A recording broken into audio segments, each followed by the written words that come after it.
பண்ணாலே நம்ம ரொம்ப தூரம் போயிடலான்னு எனக்கு ஒரு கருதல் வந்தது. So thank you for that realisation mister Chimbudevan sir. நான் இப்போ இந்த ப்ரொடக்ஷன்ல இது second movie. Maali and Maanvi என்னை நம்பி இன்னொரு வாட்டி கதாநாயகியா கூப்பிட்டுருக்காங்க. அடியே கூட எனக்கு தெரிஞ்சு லாஸ்ட் இயர் ஆகஸ்ட்ல தான் வந்தது. So I'm happy to be associated with them again. எப்பவுமே it's very enjoyable experience. Prem sir is a lovely person. அவர் கூட இன்னும் இந்த இண்டஸ்ட்ரிக்கே ஒரு நல்ல ப்ரொடியூசரா வரணும்னு I really wish from the bottom of my heart. So Kumar அவர்களுக்கு நன்றி.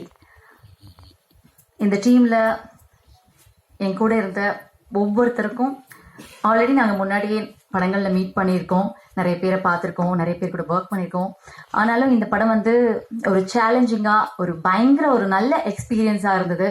மேக்கிங் பற்றி நாங்கள் சொல்ல வேண்டியதில்லை. அதுக்காக இவ்வளோ ஒரு சர்ப்ரைஸான ஒரு வீடியோ கொடுத்துருப்பாங்கங்கிறது எதிர்பார்க்கவே இல்லை. எங்களோட ஒவ்வொரு முயற்சியும் ஒவ்வொரு உழைப்பும் எல்லாமே அந்த மேக்கிங்கில் நீங்கள் பார்த்துருப்பீங்க. சாரோட டைரக்ஷனில் நான் பண்ணுற 2வது படம் இது.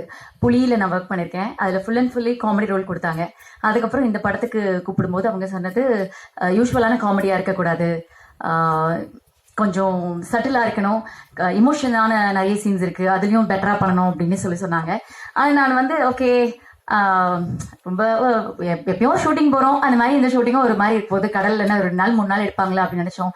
ஆனால் உண்மையாக சொல்கிறோம், அந்த எக்ஸ்பீரியன்ஸ் இதுக்கப்புறம் தமிழ் சினிமாவில் வேறு யாருக்காவது கிடைக்குமான்னு நினச்சா கிடையவே கிடையாது. அந்த ஒரு எக்ஸ்பீரியன்ஸ் எங்கள் டீமுக்கும் எங்களோட ஆர்டிஸ்டோட டீமுக்கும் க்ரூவுக்கும் மட்டும்தான் கிடைச்சிருக்குன்னு நினைக்கும் போது ரொம்ப ரொம்ப பெருமையாக இருக்குது. நாங்கள் பட்ட ஒவ்வொரு கஷ்டமும் முயற்சியும் உழைப்பும் அந்த கடலுக்கும் முழுமையாக சொல்லணும்னா அந்த கடல் பக்கத்தில் எல்லாரும் வெவ்வேறு மதத்தினர் இருந்தாலும் ஒரு அந்தோனியோ சர்ச் இருக்கும். டெய்லி காலையில் போன உடனே எல்லாரும் போயிட்டு அவருக்கு ஒரு கும்பிடு போட்டுட்டு ஆரம்பிப்போம். ஒவ்வொரு நாளும் ஆரம்பத்தில் 3-4 நாள்னா ரொம்ப ரொம்ப அடடா என்னடா செம்ம வெயில், 6 மணிக்கெலாம் அப்படி ஒரு வெயில் இருக்கும். அதுக்கப்புறம் என்ன பண்ணிட்டோம், நாங்கள் எங்களுக்குள்ளே அதை ஃபன் ஆக்கிக்கிட்டு சார் போயிட்டு பயங்கரமாக எங்களால் என்னென்னலாம் கலாய்க்க முடியுமோ, அதாவது ஆஃப் த கேமரா பயங்கரமாக எங்களுக்குள்ளேயே ஒரு காமெடியை கிரியேட் பண்ணிக்கிட்டு நிறைய ஃபுட்டு வரும். யோகி பாபு சார்கிட்ட இருந்து, அதுக்கப்புறம் MS பாஸ்கர் சார்கிட்ட. ஏன்னா அந்த கப்பலுக்குள்ள உட்காந்துட்டோம்னா, அந்த படகுக்குள்ள உட்காந்துட்டோம்னா உண்மையாவே கஷ்டமா இருக்கும். அப்படி திரும்ப முடியாது, அப்படி கஷ்டமா இருக்கும். ஒருத்தவங்க உட்காரும் போது இன்னொருத்தவங்களுக்கு இடம் பத்தாது, அவங்க தொட மேல நம்ம கால் வைக்கிற மாதிரி இருக்கும். அந்த மாதிரி ஒரு நெருக்கத்துக்குள்ள தண்ணி எது கொண்டு வரனாலும் அங்கிருந்து அந்த கப்பலை பிடிச்சிட்டு இருக்க அவங்க ரொம்ப ரொம்ப கஷ்டப்பட்டாங்க. அவங்க போய் கொண்டு வரணும். ஸோ அந்த மாதிரி வரும்போது இஷ்டத்துக்கு நல்லா சாப்பிட்டுட்டு, சார் போதுமா உங்க பிரேக் டைம் முடிஞ்சுதா எடுக்கலாமா அப்படின்னு சொல்ற அளவுக்கு நாங்க ஃபன் பண்ணியிருக்கோம். அண்ட் இதுல அந்த பீரியட் தெலுங்கு பேசுறதுக்கு எனக்கு ரொம்ப ரொம்ப உதவி பண்ணது MS பாஸ்கர் சார்.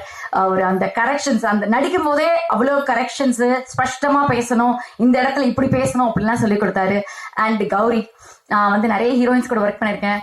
ஸோ ஒரு சிலர் இருக்க மாதிரி ஒரு சிலர் இருக்க மாட்டாங்க. இத்தனை நாள் நம்ம டிராவல் பண்ணணும், ஹீரோயின் எப்படி இருப்பாங்கன்னு பார்த்தா ரொம்ப ரொம்ப ஒரு ஹம்பிளான, ரொம்ப ஒரு ஸ்மைலிங் ஃபேஸோட, எப்போ பார்த்தாலும் கௌரியை சிரிச்ச முகமாவே பார்க்கலாம். அக்ஷத் சின்ன பையன், நாங்களாவது நிறைய படம் ஒர்க் பண்ணியிருக்கோம், ஒரு எக்ஸ்பீரியன்ஸ் இருக்கும். பிளஸ் அந்த வெயில அக்செப்ட் பண்ணிக்கிற அளவுக்கு மனநிலை இருக்கும். அவன் விளையாடி ஒரு ஸ்கூலுக்கு போற ஒரு சின்ன பையன். அவன் அவ்வளோ ஜாலியா நான் சார் டைலாக் கொடுங்க சார் நான் டைலாகே பேசல சார் அப்படியெல்லாம் கேட்பான். அவனுக்கு அந்த கஷ்டமே எதுவுமே தெரியல. லாஸ்டா ஒர்க் பண்ண அந்த 38 hours நான் ஸ்டாப்பா ஒர்க் பண்ணியிருக்கோம். அதுவும் ஒரு நல்ல ஒரு எக்ஸ்பீரியன்ஸ். அண்ட் சாம் சார், நான் நிறைய படங்கள்ல சாம் சாருக்கு ஜோடியா நடிச்சிருக்கேன். இந்த படத்துல நடந்த ஒவ்வொரு எக்ஸ்பீரியன்ஸ், பேசின ஒவ்வொரு மோட்டிவேஷனான வேர்ட்ஸ் எல்லாமே மறக்க முடியாத ஒரு நல்ல அனுபவம். அண்ட் யோகி சார், அவரு கூட, அதாவது எனக்குன்னு ஒரு சின்ன ராசி இருக்குன்னு நினைக்கிறேன். நான் யாருக்கூடிய ஜோடியா நடிச்சா அவங்க ஹீரோ ஆயிடுவாங்க. சத்யன் சார் கூட ஜோடியா நடிச்சு அவர் ஹீரோ ஆயிட்டாரு. சூரி சார் கூட ஜோடியா நடிச்சு அவர் ஹீரோ ஆயிட்டாரு. பாபு சார் கூட நான் எப்பவோ ஜோடியா நடிச்சிருக்கேன். கடவுள் புண்ணியத்தில் அவரும் ஹீரோ ஆயிட்டாரு. ஸோ அவரோட டிரான்ஸ்ஃபர்மேஷன் பார்க்கும்போது ரொம்ப ரொம்ப நல்லா இருக்கு. மண்டேலாவில் அவர் நடிச்ச விஷயம், இங்க நம்ம போட்ல எல்லாமே ரொம்ப ரொம்ப ரொம்ப ரொம்ப நல்லா இருந்துச்சு. ஸோ அவருக்கு நன்றி. அண்ட் இந்த ஒரு கடுமையான ஒரு போட்ல எங்களுக்கு ரொம்ப மனசு ரிலாக்ஸ் பண்ண ஒரு விஷயம்னா ஜிப்ரான் சாரோட அந்த பாடல் தான். அந்த பாடல் கௌரி மட்டும் இல்ல, எல்லாருக்குமே மனப்பாடம் ஆகுற அளவுக்கு ரசிச்சோம். ரொம்ப நல்லா இருந்துச்சு. அந்த பாட்டு கேட்கும் போதும் ஒவ்வொரு தடவையும் இனிமையா இருக்கு. இந்த வீடியோ உங்களுக்கு பிடிச்சிருந்தா லைக் பண்ணுங்க, ஷேர் பண்ணுங்க, கமெண்ட் பண்ணுங்க, சப்ஸ்கிரைப் பண்ணுங்க, மறக்காம பெல் ஐகானை கிளிக் பண்ணுங்க.